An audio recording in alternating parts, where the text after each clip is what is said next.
Assalamualaikum warahmatullahi wabarakatuh. Perkenalkan, nama saya Fernanda Andika Saputra dari program studi ilmu Al-Quran dan Tafsir semester 3 dari kelas IATC. Nah, berhubungan saya di sini akan menjelaskan sedikit mengenai pemahaman saya terkait dengan metodologi, sistematika, karakteristik, dan kelebihan serta kekurangan yang dimiliki oleh tafsir Al-Qurtubi. Nah, jadi sebelumnya eh, kita akan masuk ke metodologi atau cara yang digunakan oleh Imam Al-Qurtubi dalam menafsirkan Al-Quran. Nah, metodologi tafsir yang digunakan oleh Imam Al-Qurtubi adalah metode tahlili atau menafsirkan ayat secara berurutan sesuai dengan urutan mushaf dengan penjelasan berbagai aspek, mulai dari aspek bahasa, fikih, kemudian asbabun nuzul, serta juga melakukan perbandingan atau mukorron antara pendapat ulama mengenai pembahasan tafsir ahkam yang dijelaskan di dalam tafsir Al-Qurtubi itu sendiri. Nah, kemudian kita masuk ke sistematika atau cara yang digunakan oleh Imam Al-Qurtubi dalam menafsirkan Al-Quran itu sendiri. Yang pertama adalah dengan menjelaskan nama dan keutamaan surat Al-Quran. Nah, jadi Imam Al-Qurtubi itu ketika menjelaskan tafsir Al-Quran, maka beliau akan menjelaskan terkait dengan nama surat itu sendiri serta keutamaan setelah membaca dari ayat itu atau surat itu sendiri. Nah, kemudian yang kedua ada memaparkan asbabun nuzul dari sebuah surat atau ayat. Nah, Imam Al-Qurtubi ketika menafsirkan ayat Al-Quran itu memaparkan asbabun nuzul atau sebab-sebab turunnya ayat yang ditafsirkan tersebut. Nah, kemudian yang ketiga yaitu mengaitkan ayat yang ditafsirkan dengan hadis lengkap dengan sanad. Nah, jadi Imam Al-Qurtubi ini menafsirkan ayat Al-Quran ketika memang ada hadis yang berhubungan dengan ayat tersebut, maka beliau akan mencantumkan hadis tersebut dalam tafsirannya sesuai lengkap dengan sanadnya. Kemudian yang keempat yaitu melakukan tarjih atau memilih pendapat yang kuat antara pendapat dari berbagai ulama tanpa kecondongan madhab satu tertentu. Nah, kemudian kita masuk ke karakteristik. Jadi karakteristik dari tafsir Al-Qurtubi itu adalah bercorak fikhi atau bisa disebut dengan tafsir ahkam. Jadi Imam Al-Qurtubi ini membuat tafsirnya itu seolah hanya membahas tentang mengenai hukum-hukum yang ada di dalam Al-Quran, dan ketika menjelaskan suatu hukum yang ada di dalam Al-Quran tersebut, maka beliau akan mengaitkannya atau memaparkan hadis yang sesuai dengan ayat yang ditafsirkan tersebut jika memang hadis tersebut berkaitan dengan ayat yang ditafsirkan oleh beliau tersebut.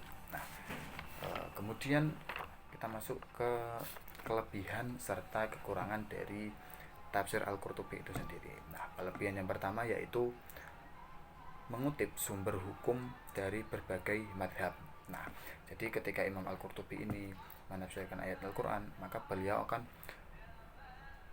memaparkan serta mencantumkan riwayat atau pendapat dari ulama-ulama madhab fikih, kemudian melakukan tarjih sesuai dengan konteks yang terjadi pada saat itu tanpa melakukan istilahnya tanpa condong terhadap satu madhab tertentu.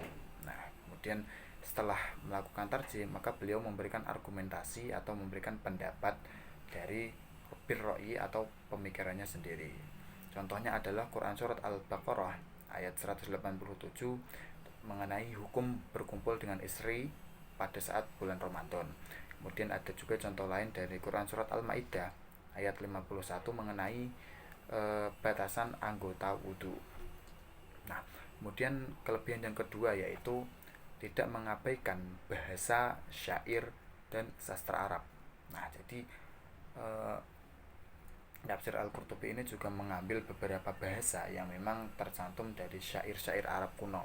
Contohnya adalah Quran surat Yasin, yaitu ayat 51, lafadz ajdafi itu pada syair-syair kuno itu juga digunakan, tetapi dalam bentuk lafaz yang berbeda, yaitu ajdafi. Nah, jadi beliau itu mengambil syair dari suku Bani Hudzail.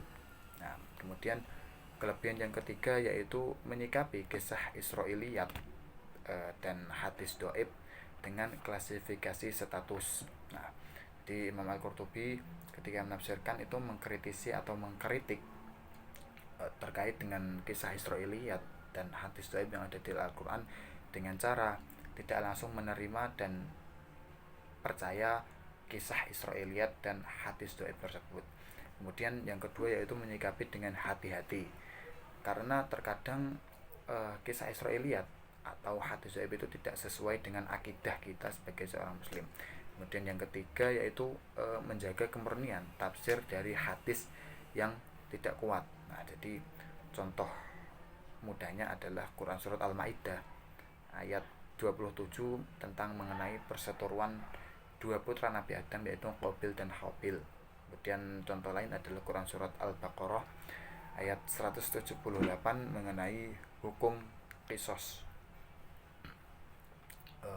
Kemudian kita masuk ke kekurangan dari tafsir Al-Qurtubi, yaitu yang pertama, beberapa hadis doib tidak beberapa hadis yang dicantumkan itu tidak jelas kedudukannya. Artinya tidak jelas bahwa hadis ini itu hadis doib, hadis hasan, hadis sahih atau sebagainya. Contohnya adalah ketika menafsirkan surat Al-Falaq, di situ Imam Al-Qurtubi itu menjelaskan tentang mengenai keutamaan membaca surat Al-Falaq, tetapi di situ tidak dijelaskan dari mana sumber yang menjelaskan tentang mengenai keutamaan membaca surat Al-Falaq. Kemudian yang kedua yaitu dibumbui dengan kisah Israiliyat tanpa ada hubungan dengan ayat yang ditafsirkan. Jadi dalam tafsir Al-Qurtubi itu juga ada kisah Israiliyat yang memang digunakan sebagai pelengkap dari suatu penafsiran supaya penafsirannya itu lebih panjang, tetapi tidak ada hubungannya dengan tema dari ayat yang ditafsirkan. Contohnya adalah Quran surat Al-Baqarah ayat 102. Nah, tentang mengenai pembahasan sihir dan azab, tetapi diselingi dengan kisah malaikat Harut dan Marut. Nah, jadi kurang lebih seperti itu mengenai pemaparan sedikit tentang metodologi, karakteristik, kelebihan serta kekurangan dari tafsir Al-Qurtubi. Mungkin itu yang dapat saya sampaikan, kurang lebihnya mohon maaf. Wassalamualaikum warahmatullahi wabarakatuh.